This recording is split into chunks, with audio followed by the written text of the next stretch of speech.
Bismillahirrahmanirrahim. Semoga Ustaz sehat selalu dalam lindungan Allah Subhanahu wa taala. Jazakallahu khair. Bapak Ibu juga demikian. Mohon pendapat Ustaz tentang bunga bank sama dengan riba sudah saya jawab. Karena ada Ustaz tertentu yang bilang bunga bank kalau sedikit boleh dan punya dasarnya. Masya Allah. Ya, kalau dosa itu sedikit atau banyak tetap dosa juga. Ya, apakah kalau korupsi sedikit kemudian boleh? Ya, zina sedikit kemudian boleh, kan tidak, ya? Baik, sedikit atau banyak itu kembali kepada hukum, ya. Jadi dalilnya kemudian kita sampaikan di situ, kita kupas seperti apa gambarannya. Yang jadi masalah itu bukan boleh sedikit atau banyak. Jadi masalah kapan dia boleh, kapan tidak. Itu poinnya. Ya. Secara pribadi saya meyakini pendapat riba mau sedikit mau banyak tetap riba. Ya sudah. Permasalahannya saya belum berani meninggalkan karena masih punya tanggungan cicilan bulanan utang, bayar karyawan dan lain-lain. Ya. Saya katakan tadi kepada Anda teman-teman sekalian, rezeki itu sudah Allah atur. Rezeki sudah Allah atur. Anda riba atau enggak, tetap tidak akan mengurangi rezeki Anda. Jangan khawatir. Ya, bukan aib. Demi Allah saya katakan. Ya, saya tidak punya kedudukan pekerjaan seperti teman-teman sekalian. Tapi saya bersandar dan punya keyakinan seperti apa yang Allah sampaikan. Kerjakan ini kata Allah, saya jamin. Saya kerjakan. Dan sampai hari ini alhamdulillah. Bukan aib kalau ngontrak, bukan aib kalau minjam. Aib itu ketika Anda ngontrak tidak mau bayar. Aib itu ketika Anda minjam tidak Anda lunasi. Yang jadi persoalan itu kadang-kadang Anda disibukkan dengan gaya, itu masalahnya. Ya, sedangkan gaya berbanding lurus dengan tekanan. Tadi telah saya jelaskan. Ya, jadi teman-teman sekalian, kembali lagi seperti apa yang tadi saya sampaikan. Jangan khawatir kalau ada terkait dengan yang demikian. Kalau bisa diselesaikan dengan syariah, selesaikan. Kalau tak mampu kemudian atau terlampau sulit dan memberikan dampak lebih besar kepada perekonomian, atau bahkan mohon maaf kegoncangan di rumah tangga, maka Anda bisa ambil itu sebagai jembatan. Setelah itu keluar, tinggalkan dan kembali kepada nilai-nilai yang baik. Jelas sampai sini? Baik. Saya kira ini pertanyaannya cukup ya? Baik. Bisa dipahami insya Allah? Jelas? Baik. Kalau demikian, saya kira itu yang bisa saya sampaikan. Semoga Bapak Ibu sekalian menjadi notaris yang amanah, kemudian dibimbing oleh Allah Subhanahu wa taala. Yang paling mudah itu menyimak segala keterangan, tapi yang tidak mudah mempraktekkan apa yang telah didapati itu semua. Baik, maka dari itu saya mau tanya sebentar, siap menjadi notaris yang amanah? Baik, ingin dimudahkan oleh Allah hidupnya, pekerjaannya. Oke, maka apa yang tadi dijelaskan mari kita amalkan. Mulai besok atau malam ini, ayo kita tingkatkan takwa. Pekerjaan kita semangat tunaikan. Hubungan baik kita bangun satu dengan yang lainnya, dan juga yang lain-lain kita tingkatkan, dan semoga Allah mudahkan segala urusan kita semua. Bismillahirrahmanirrahim. Assalamualaikum warahmatullahi wabarakatuh, Buya. Waalaikumsalam warahmatullahi wabarakatuh. Buya, saya meminjam uang di bank untuk modal jualan dan hasilnya untuk menghidupi sehari-hari dan untuk membiayai anak di pondok. Saya tahu apa yang saya lakukan adalah riba, tapi saya tidak bisa berbuat apa-apa. Jika saya tidak bisa pinjam di bank, maka usaha saya tidak jalan, Buya. Sumber penghasilan saya hanya pada jualan itu, tidak ada yang lain. Apa yang bisa saya lakukan, Buya? Terima kasih. Dari pertanyaan kami hanya mengikuti menjawab dari pertanyaan bahwasanya Anda mengambil dari dana riba untuk berdagang, untuk menyekolahkan anak Anda, memondokkan anak Anda. Tanpa ini anak Anda tidak bisa mondok. Memondokkan pengen Anda antarkan kepada Allah dan Rasulnya. Ya tidak mungkin Anda antarkan dengan sesuatu yang haram. Berarti belum tulus dong dalam menyuruh mengantarkan anaknya. Masa dengan dana yang haram?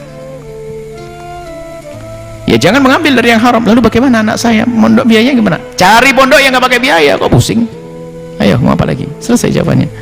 Karena kita memaksakan dengan hal yang haram, pengen anaknya ini, pengen anak pergi luar negeri dari haram, mau apa?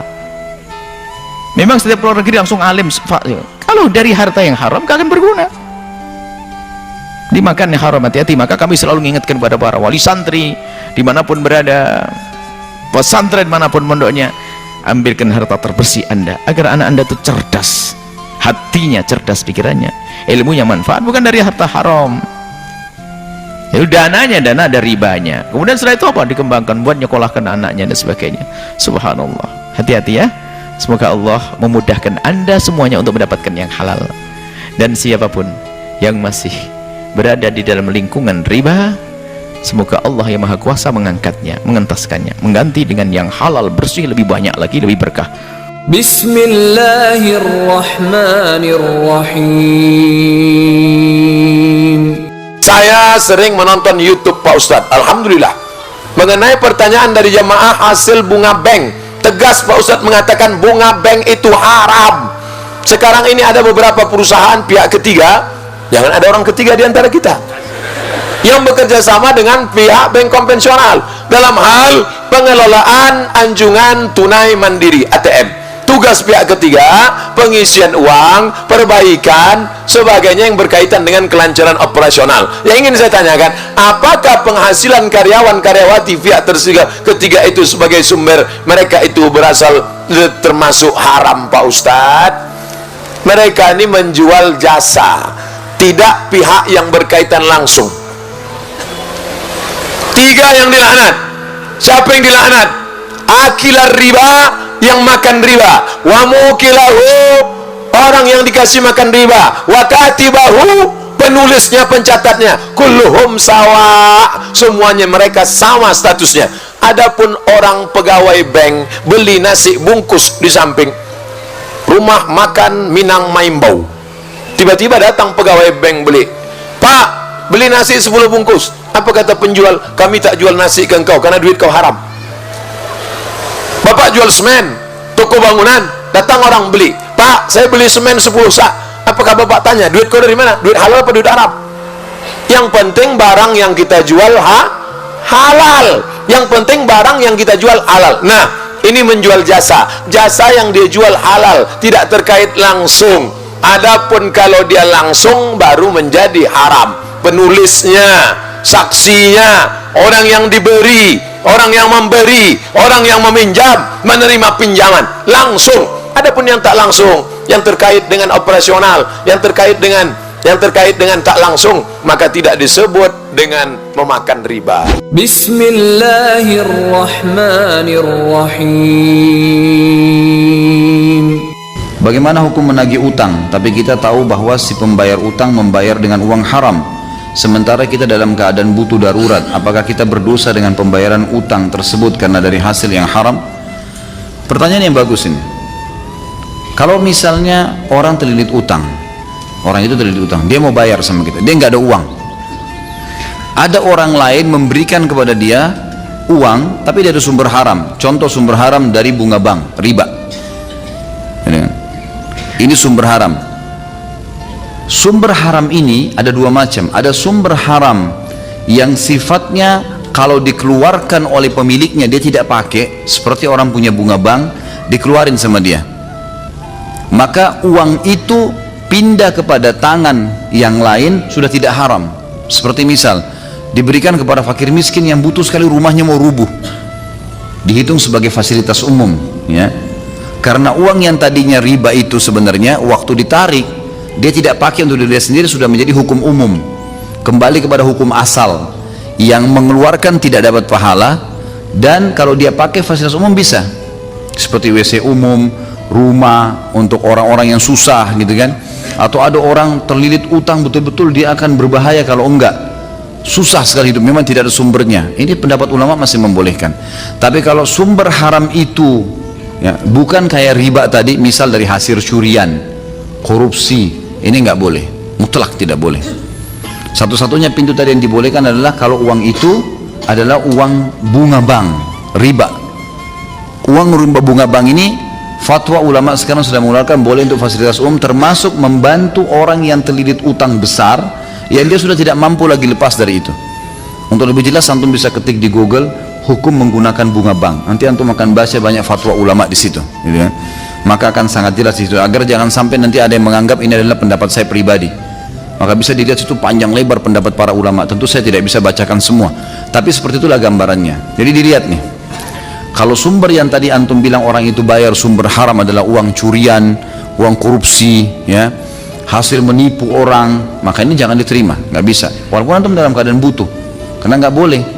Tapi kalau dari bunga bank orang lain bayar, emang dia mau keluarkan bunga banknya itu dia berikan, ini ada satu celah di sini yang memang dibolehkan karena orang itu kepepet. Masalah datang ke antum nanti itu sudah bukan haram buat antum lagi. Karena ini waktu dikeluarkan oleh orang itu sudah menjadi hukum umum, hukum awal, ya. Kata ulama hukum asal, tidak ada pemiliknya uang itu, tapi milik Allah Subhanahu wa taala. Allahu a'lam.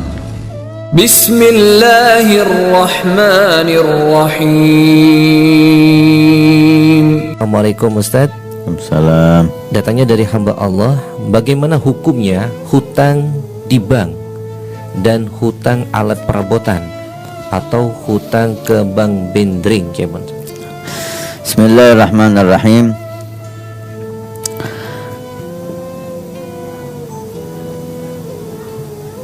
Hutang ada babnya tersendiri dan jual beli ada babnya tersendiri.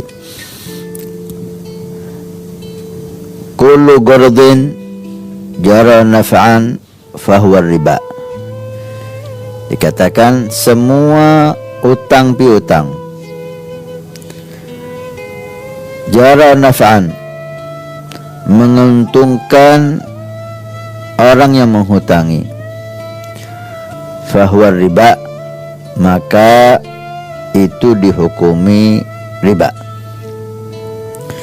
Contoh, hutang 1 juta harus dibayar 1.100.000.